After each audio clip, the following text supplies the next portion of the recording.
Kalau zahir batin itu adalah Allah, yang sudah nyata wujud rupanya disebut insan,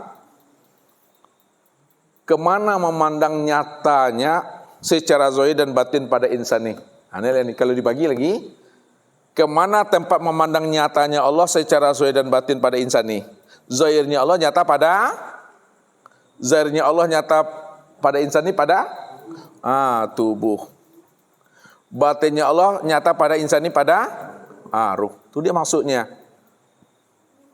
Zahir batin tuh.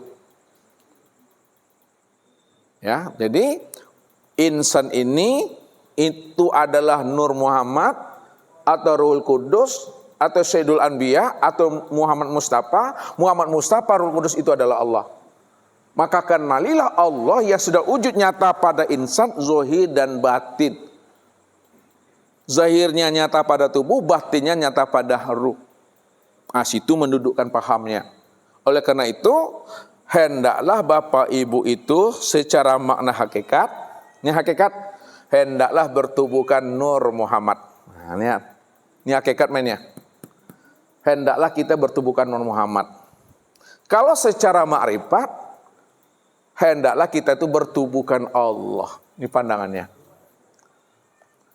Boleh kita mengatakan bertubuhkan Muhammad asal Bapak Ibu paham bahwa Nur Muhammad itulah wujud nyatanya daripada diri Allah. Tidak boleh Bapak Ibu mengatakan Nur Muhammad kalau Bapak Ibu tidak tahu siapa Nur Muhammad yang sebenarnya. Saya ulang lagi. Boleh kita mengatakan bertubuhkan Muhammad atau Nur Muhammad apabila Bapak Ibu paham dan mengerti bahwa Nur Muhammad itu adalah nyatanya diri Allah. Boleh kita menyebut Nur Muhammad asal kita paham bahwa Nur Muhammad itu wujud nyatanya diri Allah. Tidak boleh kita mengatakan diri kita Nur Muhammad kalau kita tidak paham siapa Nur Muhammad itu. Kenapa tidak boleh? Karena Nur Muhammad ini duduknya di sifat mesin Bapak Ibu. Di sifat. Nanti bertuhan kepada sifat kita. Ya.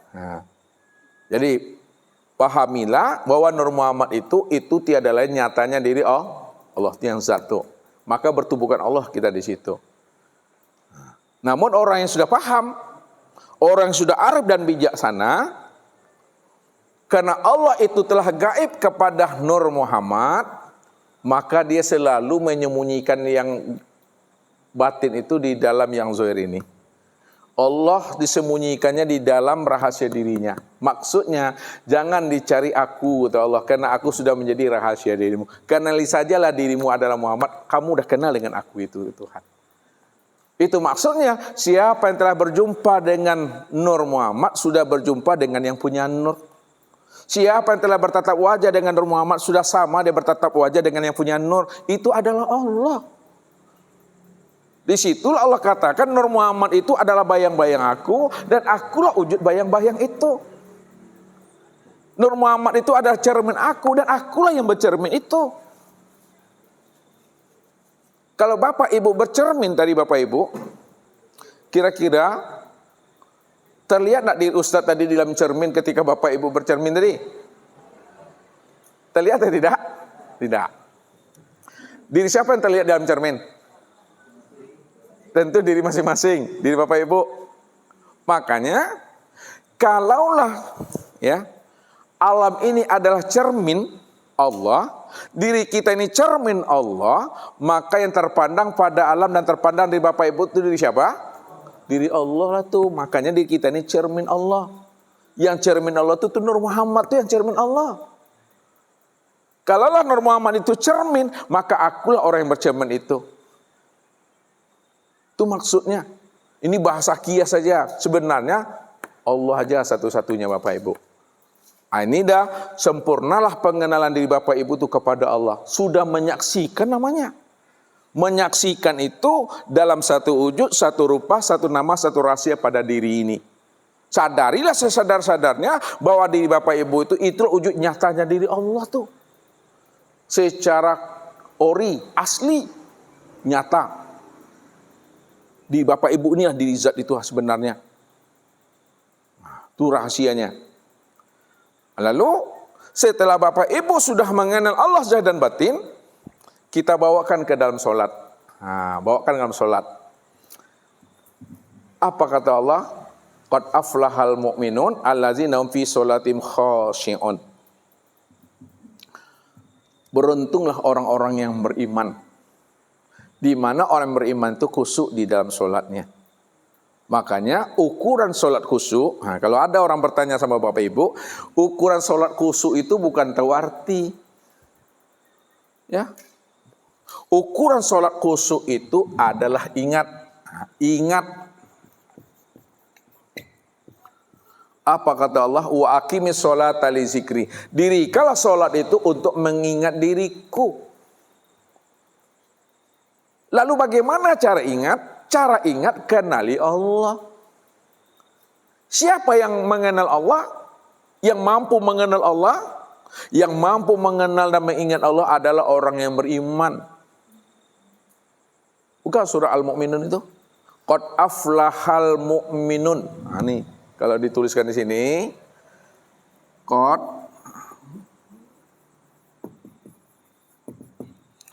allazi nahum fi sholatihim khashi'un. Qad aflahal mu'minun. Beruntunglah orang-orang yang beriman. Allazina hum fi sholatihim khashi'un. Orang yang beriman itu mereka sholatnya adalah khusyuk. Jadi orang yang bisa sholat khusyuk, yang khusyuk itu adalah ingat nih. Yang bisa ingat itu adalah orang yang beriman. Kalau yang ingat itu adalah orang yang beriman, maka orang yang beriman itu kata Nabi adalah orang yang telah sempurna menyaksikan Allah nyata pada alam, sempurna pada dirinya. Disitulah dia benar-benar ingat. Ingat bahwa akulah dirimu, Pak. Ingat aku yang berdiri, aku yang ruku, aku yang sujud, aku yang duduk. Ya. Aku yang takbir tuh. Itu maksudnya. Makanya di dalam sholat ini ada makomnya. Nah, lihat makom sholat. Makom sholat itu yang sudah tahu berapa makomnya Pak Jul? Tahu Pak Jul? Makom. Kalau makom Ustaz bilang jangan apa ya? Jangan dilihat kepada kuburan ya. Makom itu tingkat. Nah, lihat makom sholat. Ini duduk di tarekat nih. Ya. Tapi Ustaz naikkan ke hakikat dia. Makom sholat itu yang pertama adalah makom wujudullah.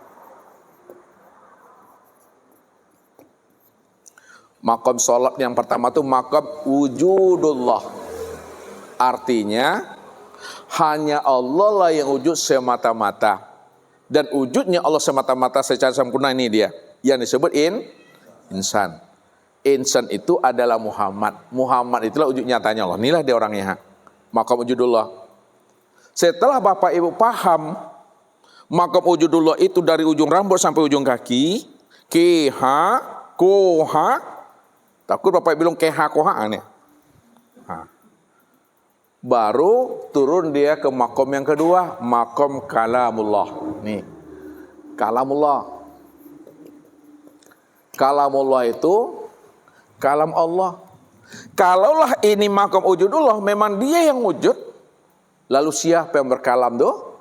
Berkalam tuh Allah. Maka kalamullah itu letaknya di mana? Nah, makom kalamullah itu letaknya itu pada niat. Mulai daripada niat, takbir sampai kepada salam, itu yang disebut namanya makom kalamullah itu. Allah yang berkalam-kalam tuh. Mulai daripada usolli, ya, sampai takbir, sampai kepada salam, aku sholat. Allah tuh yang mengatakan tuh, Kif ya Muhammad, ana rabbaka usolli. Berhenti engkau yang mengatakan yang sholat Muhammad. Jangan kamu ngaku-ngaku kamu yang berdiri. Akulah Rabbmu yang sholat. Kamu hanyalah penyata diri aku aja. Kamu hanyalah bayang-bayang diri aku. Kamu hanya cermin diriku. Akulah wujudnya tuh. Aku yang sholat itu. Ana rabbaka usolli. Akulah yang sholat itu yang sebenarnya. Makanya disebut maqam kalamullah itu mulai daripada niat, takbiratul ihram sampai salam. Maqam kalamullah. Nah, yang ketiga disebut namanya maqam mi'raj. Mi'raj itu artinya naik. Ya. Maksudnya naik itu naiknya pandangan hati.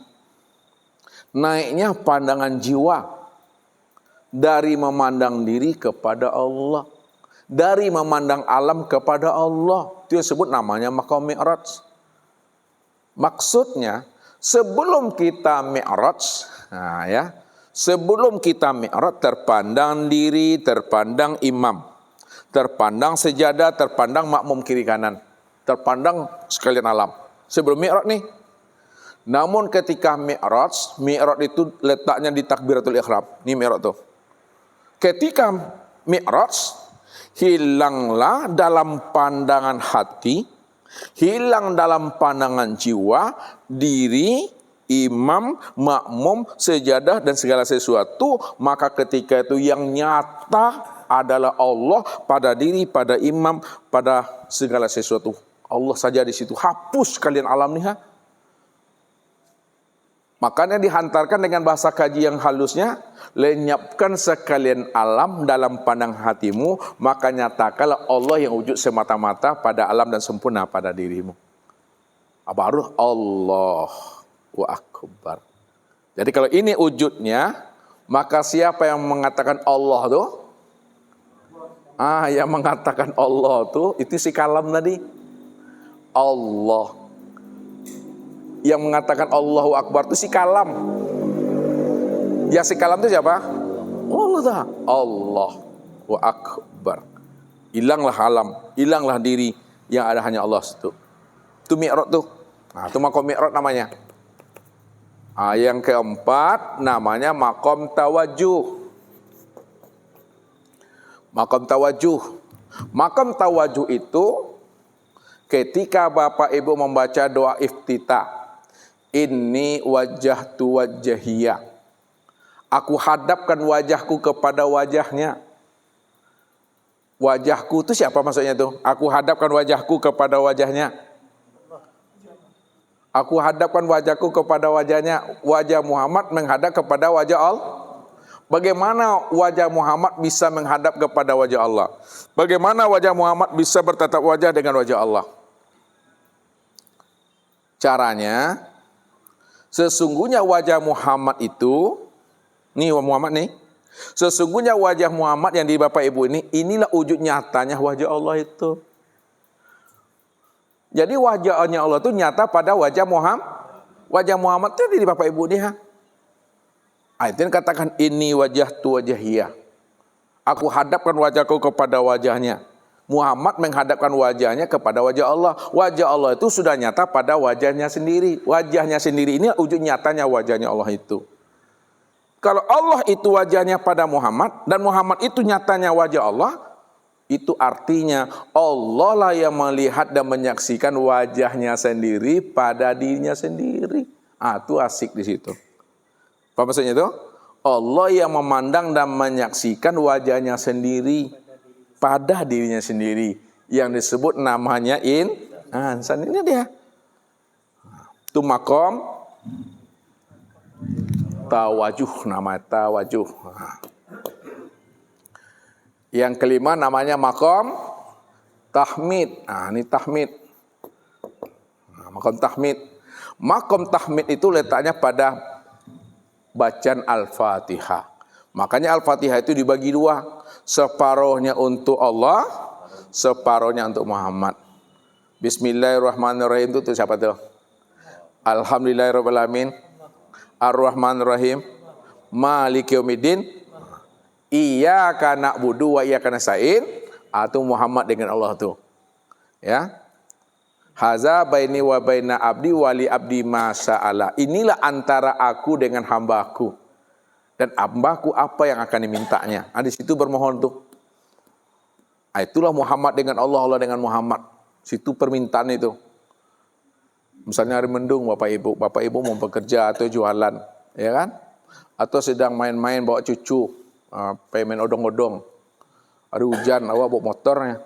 Nah, lalu bagaimana Bapak Ibu bisa selamat sampai di rumah tidak kena hujan? Atau sampai di rumah baru turun hujan? Maka bacalah Al-Fatihah itu makam tahmid di situ. Bismillahirrahmanirrahim. Alhamdulillahirabbil alamin, arrahmanirrahim, maliki yaumiddin. Iyyaka na'budu wa iyyaka nasta'in. Iyyaka nasta'in. Iyyaka nasta'in. Iyyaka nasta'in. Iyyaka nasta'in. Iyyaka nasta'in. Iyyaka nasta'in. Iyyaka nasta'in. Berapa kali itu? 7. Ketika itu mohonlah di situ. Memohon itu jangan keluar diri, memohon itu pada diri. Ya Allah, ya, janganlah turun hujan dahulu ya Allah sebelum aku sampai ke rumah ya Allah. Nah, setelah itu baru ihdinas siratal mustaqim, siratal ladzina an'amta alaihim ghairil maghdubi alaihim waladdallin. Amin. Atau gini kan tangan Bapak Ibu, bukan jadi Aladin dia. Digosok nih ya. Nah, udah baca nih gini kan, karena panas Bapak Ibu, angkat kan, jangan itu gini aja pelan. Nah, bertip Allah, Allahu, Allah. Nah, dia akan memecah nanti itu awan itu. Insya Allah yakinlah Bapak Ibu berjalan atas nama Tuhan sampai di rumah baru turun jantung. Nah, ilmu tuh mesti yakin, buktikan kapan waktu dan masanya, tapi jangan dengan nafsu. Ya, ini Allah katakan, siapa yang datang menghadap aku dengan amal ibadahnya akan aku hisab tuh. Siapa yang datang menghadap aku dengan ilmunya akan aku minta pertanggungjawabannya. Siapa yang datang menghadap aku dengan ma'rifatnya juga akan aku tanya. Tapi siapa yang datang menghadap aku dengan diriku, itu urusan aku, itu hak aku. Tidak aku hisab amalnya, tidak aku minta pertanggungjawaban ilmunya, tidak akan aku tanya ma'rifatnya, karena dia datang kepadaku dengan diriku. Bagaimana cara datang kepada Allah dengan diri Allah? Serahkanlah diri kita itu kepada Allah. Bagaimana cara mengitikadkannya? Ya Allah, yang wujud itu hanya Engkau, ya Allah, aku ini tiada, ya Allah. Ya Allah, yang sama basar kalam itu hanya Engkau, ya Allah. Aku ini tuli, buta dan bisu, ya Allah. Ya Allah, yang ilmu, kuda, iradah dan hayat itu hanya Engkau, ya Allah. Aku ini bodoh, aku ini lemah, aku papa dan aku ini mati, ya Allah. Engkau lah yang kudrat, Engkau yang iradah, Engkau yang hayat, ya Allah. Itu dah kembali kepada Allah, membawa diri Allah tuh. Sebab kalau dari pulangkan wujud kita kepada Allah, siapa yang sebenar wujud? Siapa yang sebenar wujud? Ya Allah lah. Maka nampak wujudnya di sini ya. Kalau dia yang wujud, siapa yang memandang tuh? Allah, nih nampak sini ya. Siapa yang mendengar? Nah. Siapa yang berkata? Nampak di situ. Siapa yang mengetahui? Nampak di sini ya. Siapa yang berkehendak? Nampak di hati. Siapa yang berjalan? Si kudrat, nampak berjalan nih. Siapa yang hidup? Aku itu yang kulihat Tuhan. Tuh datang kepada Tuhan dengan diri Tuhan. Selamat tuh. Ini makomnya namanya makom tahmid. Mesti paham kita rahasianya nih Al-Fatihah itu. Ya. Kemudian yang terakhir disebut namanya makom apa, Pardi? Munajat. Munajat itu di mana letaknya, Pardi? Munajat.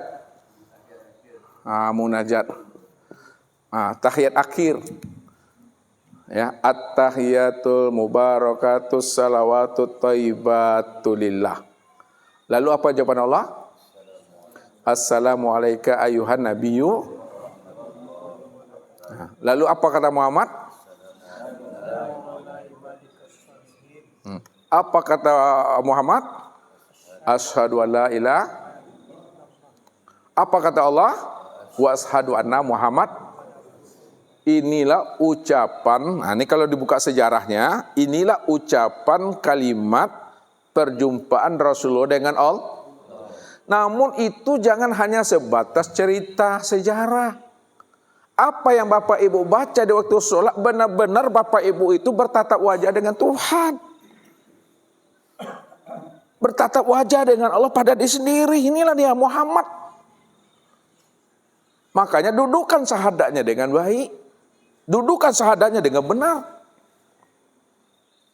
Syahadat itu kan artinya penyaksian. Kalau syahadat itu artinya penyaksian atau melihat, berarti Bapak Ibu sudah menyaksikan Allah dan Muhammad itu Bapak Ibu. Kalau sudah menyaksikan, itulah syahadat amalan itu sebetulnya. Syahadat kesaksian. Tapi kalau kita mengatakan syahadat itu melihat dan menyaksikan, tapi kita belum melihat Allah dan Muhammad itu syahadat palsu tuh. Syahadat teori, tiada komitmen tuh. Yang namanya syahadat itu tuh melihat, kamu melihat, betul-betul menyaksikan Allah dan Muhammad. Nah, Allah dan Muhammad itu ya sempurna pada diri. Makanya syahadat itu diri yang zohir menyaksikan diri yang batin menyaksikan diri yang zohir. Diri yang kasar menyaksikan diri yang halus menyaksikan diri yang kasar. Makna yang sebenarnya Muhammad menyaksikan Allah, Allah menyaksikan Muhammad dalam satu wujud, satu rahasia pada diri. Amanah diri yang kasar yang disebut Muhammad, inilah jasmani, ini yang tubuh. Amanah diri yang batin yang halus disebut Allah, itu adalah ruh. Allahu ruhun wa Muhammadun jasadun. Allah itu batin nyata pada ruh, Muhammad itu zahir nyata pada tubuh. Inilah dia. Kalau Allah dengan Muhammad, Muhammad dengan Allah, dua yang tidak berpisah, itu artinya Allah lah yang menyaksikan akan dirinya sendiri dengan dirinya sendiri. Itu maksudnya. Maka nikmatilah solat di situ Bapak Ibu. Jangan Bapak Ibu baca at-tahiyatul, terbayang cerita Muhammad di langit, di aras lagi, itu udah menghayal-hayal lagi tuh. Padahal langit dan bumi itu nyata pada diri. Mana yang dikatakan langit Bapak Ibu? Pada diri? Ruh itu. Kalau langit itu pada diri adalah ruh, sedangkan langit itu ada 7 lapis. Mana 7 lapis langit pada ruh itu? Berarti? Sama, basar, kalam, ilmu, qudrat, iradat, dan hayat. Makanya Nabi Muhammad itu berjumpa Allah di langit yang ke-7. Langit itu maknanya tinggi. Yang tinggi itu Allah. Siapa yang sudah paham si sama adalah Allah, si basar adalah, si hayat adalah Allah, itu udah berjumpa lah Allah itu di langit tuh. Pada 7 tuh. Tuh. Sekarang mana yang dikatakan bumi pada diri Bapak Ibu? Tubuh. Kalau bumi pada diri Bapak Ibu ada tubuh, padahal bumi itu ada 7 lapis. Mana 7 lapis bumi itu pada diri Bapak Ibu? Bulu, kulit, darah, daging, urat, tulang, otak, itu dia sempurnanya. Kalau langit dan bumi ada siang dan ada malam, mana yang siang, mana yang malam pada diri Bapak Ibu? Halo? Yang malam itu pada diri Bapak Ibu, itulah diumpamakan kepada tubuh. Yang siang itu pada diri Bapak Ibu, itu yang diumpamakan kepada ruh. Makanya hidupnya tubuh kena ruh. Itu maksudnya. Itu rahasianya tuh, memahaminya. Ini maqam munajat namanya. Maka munajat itu maknanya intip mengintip, pandang memandang, caliak mencaliak, ciguk menciguk. Apa maksud itu intip mengintip, ciguk menciguk, pandang memandang tuh? Allah memandang Muhammad, Muhammad memandang Allah. Allah menyatakan Muhammad, Muhammad menyatakan Allah. Apa kata Muhammad?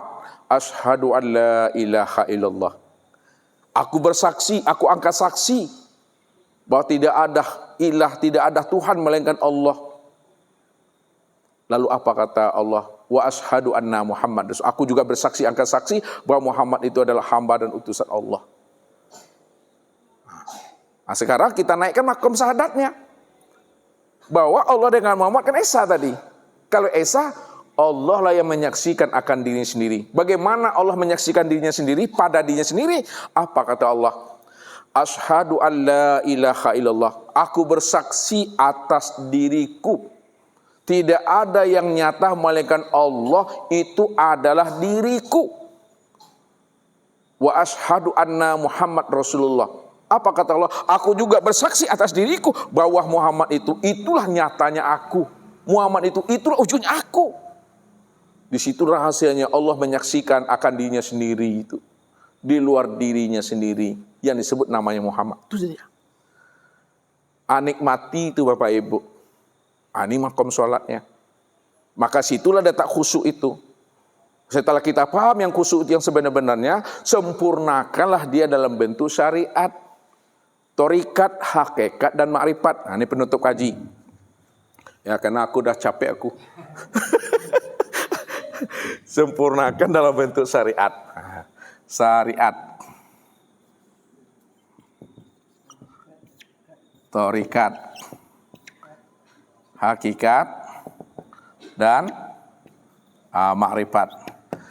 Ini cara menyempurnakan kaji lagi, menyampaikan kaji, kena paham tuh?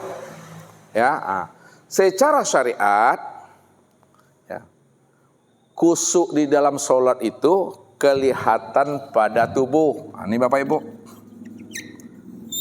Secara syariat nampak khusyuk itu pada tubuh. Kalaulah kelihatan pada tubuh, lalu mana yang katakan khusyuk secara tubuh, secara ilmu syariat? Yang dikatakan khusyuk secara syariat al-khudu' wat tawadu. Di mana tubuhmu tenang dan menikmati. Inilah pesan Rasul, sallu kama ra'aitumuni usolli. Salatlah kamu sebagaimana kamu telah melihat aku salat. Makanya Rasul pernah menegur namanya Rafi Az-Zuraki. Bapak Ibu kenal Rafi Az-Zuraki? Bapak kenal? Di mana Pak kenalnya? Rafi Az-Zuraki itu salatnya itu hiperaktif. Salat hiperaktif itu kayak mana tuh Pak Di? Tukang tungki seperti capuang. Capuang lah tahu kan? Sepatuang. Hiperaktif tuh. Allahu Akbar. Itu lagi ya. Ya. Akhirnya setelah salat datang dia kepada Rasulullah. Assalamualaikum ya Rasulullah. Waalaikumsalam kata Rasul. Lalu apa kata Rasul? Irji' fasolli fa innaka lam tusolli. Wahai Rafi, ulangi salatmu karena kamu belum salat. Salat Rafi lagi Bapak Ibu. Tukang tunggi aslinya itu. Setelah saya salat, didatanginya Rasulullah. Assalamualaikum ya Rasulullah. Waalaikumsalam. Apa kata Rasul? Rafi' irji' fasolli fa innaka lam tusolli. Wahai Rafi, ulangi lagi salatmu karena kamu belum salat. Sampai peristiwa ini 3 kali. Setelah peristiwa ini 3 kali terjadi, lalu Rafi salam lagi kepada Rasulullah. Assalamualaikum ya Rasulullah. Waalaikumsalam. Wahai Rafi, ulangi lagi sholatmu karena kamu belum sholat. Ya, ulangi lagi sholatmu Rafi karena kamu belum sholat. Barulah Rafi ini dia membantah kata Rasul. Sholat yang bagaimana lagi ya Rasul yang mesti aku lakukan ya Rasulullah. Ya kan? Padahal aku sholat ya Rasul, inilah sholat yang terbaik yang pernah aku lakukan di hadapan dirimu ya Rasulullah. Sepanjang hidup aku, inilah sholat yang terbaik aku lakukan di hadapan engkau lagi ya Rasul. Karena engkau yang memerintahkan aku sholat dan sampai 3 kali, tapi engkau belum juga mengatakan aku sholat ya Rasulullah. Jadi sholat yang bagaimana lagi nih ya Rasulullah? Rupanya Rafi doang Minang ya Pak. Minang. Kecil Rafi, alimni ya Rasulullah. Tolong tunjuk ajar aku ya Rasul sholat yang bagaimana yang mesti aku lakukan lagi. Barulah Rasul memberikan 7 ajar. Wahai Rafi, kalau kamu sudah berdiri tegak betul. Ini berdiri namanya Bapak Ibu. Tegak betul itu telah hadir menyaksikan Allah sempurna pada diri. Yang berdiri itu dia tuh. Nggak dirinya lagi yang berdiri, nggak Rafi itu lagi itu. Itiqat itu ya Allah tuh yang berdiri itu. Baru engkau takbir. Dalam takbir ada tumakninanya. Baca Al-Fatihah, baca surat Iqra'u ma tayassara minal Qur'an. Baca olehmu surat yang kamu mudah menghafalnya. Lalu kamu ruku' Rafi. Di dalam ruku' ada tumakninah. Lalu kamu itidal Rafi, dalam itidal ada tumakninanya. Lalu kamu sujud Rafi, dalam sujud ada tumakninanya. Lalu kamu sujud Rafi, dalam sujud ada tumakninanya. Lalu kamu duduk Rafi, dalam duduk ada tumakninanya. Kerjakanlah rakaat yang kedua wahai Rafi seperti rakaat yang pertama yang aku ajari. Rupanya Nabi mengajari si Rafi ini cara khusyuk di dalam syariat. Khusyuk dalam syariat nampak kelihatan pada batang tubuh. Mesti tenang. Ya. Jangan sholat Allahu Akbar. Itu mulai itu. Jangan kalau lah kata, cek kata, sadul itu mah. Ya, tenang, menikmati. Nah, itu khusyuknya tubuh. Yang kedua, nah, dalam ilmunya, khusyuk di dalam ilmu tarikat itu adalah kelihatan pada hati. Nah, khusyuk di dalam ilmu tarikat kelihatan pada hati. Kalau kelihatan pada hati, lalu mana yang katakan khusyuk hati itu? Yang dikatakan khusyuk hati itu adalah hudurul qalbi ma Allah. Hadirnya hati itu kepada Allah. Disitulah Nabi menjelaskan la solata illa bihudurul qalbi. Tidak sah solatmu kalau hatimu belum menyaksikan Allah sempurna pada dirimu. Nah, jadi hati mesti hadir kepada Allah. Ini cara penerangannya setelah paham. Lalu khusyuk secara makna hakikat kelihatan pada ruh. Nah, khusyuk secara hakikat kelihatan pada ruh. Yang dikatakan khusyuk itu adalah tajalla rabbahu, di mana ruhmu, jiwamu telah menyaksikan Allah yang melihat, yang mendengar, yang berkata, mengetahui, berkuasa, berkehendak hidup itu pada dirimu. Nah, si Sami' itu yang Allah tahu. Si Basir itu yang Allah. Si Kalam itu yang Allah. Si Hayat itu yang Allah. Maka nampaklah si Hayat pada ruh. Maka ruh itulah rahasia Allah. Ruh itu rahasia Allah. Maksud ruh itu tiada lain aku, itu ya Tuhan. Makanya dikatakan Allah, wa yas'alunaka anir ruh kulli ruh min amri rabbi. Mereka bertanya kepada engkau hai Muhammad tentang ruh, katakanlah hai Muhammad bahwa ruh itu tiada lain aku itu. Kenapa ruh itu tiada lain aku? Karena ruh itu tajalli memandang sifat Allah. Kalaulah ruh itu tajalli memandang sifat Allah yang mana yang nyata pada ruh itu Pak Ardi? Itu sifat ma'ani yang 7 itu. Jadi ruh itu tempat memandang tajalli sifat Allah yang 7. Hayat, yang hayat itu ya Allah tuh. Itu menyaksikan daripada diri sendiri. Kemudian khusyuk di dalam ma'rifatnya nampak pada sir. Apa khusyuk dalam ma'rifat itu? Tidak terpandang lagi diri yang lain selain Allah. Kalau tidak terpandang diri yang lain selain Allah, hanya Allah sajalah yang berdiri tegak betul. Allah sajalah yang rukuk, yang sujud, yang duduk itu. Ana rabbaka usolli. Dialah tuh. Yang memuji itulah yang dipuji. Yang mengingat itulah yang diingat. Yang menyembah itulah yang disembah. Allah lah yang menyembah dan memuji akan diri sendiri. Allah lah yang mengingat akan dirinya sendiri.